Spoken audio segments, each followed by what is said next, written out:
دعا کی ضرورت کیوں ہے ہماری زندگی میں؟ کیونکہ ہم اللہ کے محتاج ہیں، بادشاہ وہی ہے، ہم فقیر ہیں.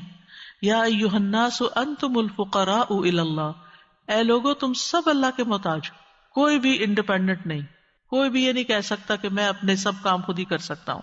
واللہ هو الغنی الحمید، بندوں میں سے کوئی بھی بے پرواہ نہیں ہو سکتا، ہم سب محتاج ہیں.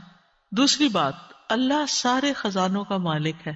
وَإِن مِّن شَيْءٍ إِلَّا عِندَنَا خَزَائِنُهُ، کوئی چیز ایسی نہیں، وَإِن مِّن شَيْءٍ إِلَّا عِندَنَا خَزَائِنُهُ، کہ جس کے خزانے ہمارے پاس نہ ہوں.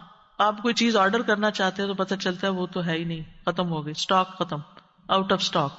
بڑی سے بڑی کمپنی، بڑے سے بڑے ریسورسز رکھنے والے انسانوں سے جب آپ مانگتے ہیں تو آپ دیکھیں کیا ہوتا ہے کہ انسان بعض اوقات وہ اوپر جا کے اتنی نیچے گرتے ہیں کہ پائی پائی کے محتاج ہو جاتے ہیں. ایسی مثالیں آپ نے بھی دیکھی ہوں گی، سنی بھی ہوں گی کہ کہاں ان کے پاس بہت کچھ تھا اور کہاں وہ زیرو پہ آ گئے. اللہ تعالیٰ ایسا نہیں ہے، ہمیشہ سے ہے اس کے پاس اور ہمیشہ رہے گا. ساری مخلوق اگر کسی میدان میں جمع ہو کر سب کچھ مانگے تو بھی اللہ تعالیٰ کے خزانوں میں اتنی کمی نہیں آتی جتنی ایک سوئی کو سمندر میں ڈبو کے نکالا جائے تو پانی جو سوئی کے ساتھ لگتا ہے اتنی بھی کمی نہیں ہوتی. وہ جتنا چاہے خرچ کرتا رہے، جتنا چاہے وہ بندوں کو دیتا رہے، پھر بھی اس کے ہاتھ بھرے رہتے ہیں، ان میں کوئی کمی نہیں ہوتی. ایک اور آیت میں آتا ہے سورۃ المنافقون میں، وَلِلَّهِ خَزَائِنُ السَّمَاوَاتِ وَالْأَرْضِ، آسمانوں اور زمین کے خزانے اللہ کے پاس ہیں. پھر کیا کرنا چاہیے؟ اس کے پاس جانا چاہیے جس کے پاس کوئی خزانہ نہیں ہے، اس کے پاس جو سارے خزانوں کا مالک. مشکل یہ ہے کہ ہمارے مانگنے میں کمی ہوتی ہے، دیر ہوتی ہے. وہ سب کچھ دے سکتا ہے، سب کچھ ہے اس کے پاس، یو نیم اٹ. آپ گھر جا کے بیٹھیں، غور کریں، نماز کے بعد کسی اور خاموشی تنہائی کے وقت، مجھے کیا چاہیے، مجھے کیا مسئلہ ہے، مجھے کیا پرابلم ہے، میری کیا پریشانی ہے، کیا اللہ کے پاس اس کا حل ہے؟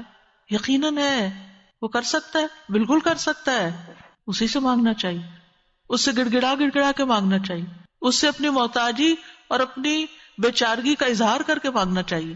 امن یجیب المضطر اذا دعاہ ویکشف السوء، اللہ تعالیٰ آپ سے پوچھتے کون ہے جو بے قرار کی، مضطر، بے قرار، بے چین انسان کی بات سنتا، اس کو جواب دیتا. امن یجیب المضطر اذا دعاہ، جب بھی وہ اس کو پکارتا ہے، ویکشف السوء، اور وہ تکلیف کو دور بھی کرتا ہے. ایسا نہیں کہ وہ صرف سن رہا ہے، اس نے وہ تکلیف دور بھی کر دینی ہے. اور آپ کہیں گے بس اتنی سی بات تھی، میں اس کو اتنا پہاڑ بنائے ہوئی تھی، اپنی زندگی کا بہت بڑا مسئلہ بنائے ہوئی تھی، اور اللہ تعالیٰ کے لیے بس اتنی سی بات تھی. میرے مانگنے میں کمی تھی، اس کے پاس نہیں کمی. ہماری دعا میں کمی ہے، ہمارے اخلاص میں کمی ہے، اس کے دینے میں کمی نہیں ہے. اس طرح پکارا کرے نا کہ اللہ تعالیٰ آپ تو دے کر کسی کمی کا شکار نہیں ہوتے، لیکن میری کمی پوری ہو جائے گی. پھر آپ دیکھیں ہر بھلائی دینے اور ہر تکلیف دور کرنے پہ قادر ہے. سورۃ الانعام میں آتا ہے وَإِن يَمْسَسْكَ اللَّهُ بِضُرٍّ فَلَا كَاشِفَ لَهُ إِلَّا هُوَ وَإِن يَمْسَسْكَ بِخَيْرٍ فَهُوَ عَلَى كُلِّ شَيْءٍ قَدِيرٌ، اگر اللہ تجھے کوئی تکلیف پہنچائے تو اس کے سوا کوئی دور کرنے والا نہیں، اور اگر وہ تجھے کوئی بھلائی پہنچائے تو وہ ہر چیز پر پوری طرح قادر ہے.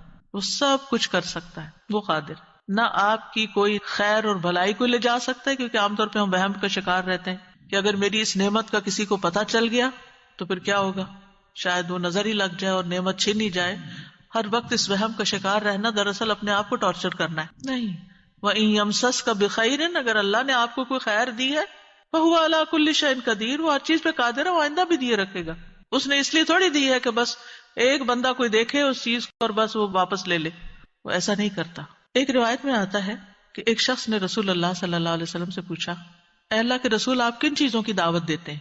یعنی آپ کی دعوت کیا ہے، آپ کیا بتاتے ہیں لوگوں کو، آپ کیا سکھاتے ہیں؟ آپ نے فرمایا، میں اس اللہ کی طرف دعوت دیتا ہوں جو اکیلا ہے، وہ اللہ کہ جب تم پر کوئی مصیبت آتی ہے اور تم اسے پکارتے ہو تو وہ تم سے تمہاری مصیبت دور کر دیتا ہے. یہ ہے اللہ کا تعارف. جب آپ کے بچے آپ سے پوچھیں اللہ کون ہے تو آپ کیا بتاتے ہیں؟ یہ بڑے بڑے لفظ بولتے ہیں نا. یہ دیکھیں یہاں پر کیا بولا گیا، اتنے سمپل. آپ بچے کو کہہ سکتے ہیں اللہ وہ ہے جو تمہیں کھانا دیتا ہے، اللہ وہ ہے جو تمہیں فلاں چیز دیتا ہے، تمہیں ماما بابا دیے ہیں.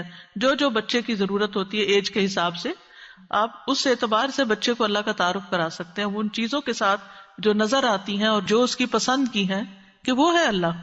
پھر آپ نے فرمایا کون ہے اللہ، کہ جب تم کسی بیابان اور جنگل میں راستہ بھول جاؤ اور تم اس سے دعا کرو تو وہ تمہیں واپس پہنچا دیتا ہے. اور صرف جنگل بیابان نہیں، اب تو خیر GPS وغیرہ کی سہولت موجود ہے، اس کے باوجود بھول جاتے ہیں نا. GPS فریز ہو جاتے ہیں، نیٹ چلا جاتا ہے، روڈ میپ ختم ہو جاتا ہے، کئی مسائل ہیں. تو کبھی بھی راستہ بھولیں تو ہم پہلی بات یہ سوچیں کہ اللہ سے دعا کرتے ہیں اللہ راستہ دکھا دے. تو جب آپ اللہ سے مانگتے ہیں، کبھی لاڈ پیار سے، کبھی اس کی کسی صفت کا واسطہ دے کر، کبھی اپنی عاجزی محتاجی ظاہر کر کے، تو وہ ضرور سنتا. اگر ساری مخلوق اللہ سے مانگتے اور ہم کسی اور سے مانگنا شروع کر دیں، غیر اللہ سے مانگیں، تو کتنی حماقت والی بات ہے نا. اللہ نے عقل اسی لیے دی تھی کہ ہم اللہ ہی کو نہ پہچانے.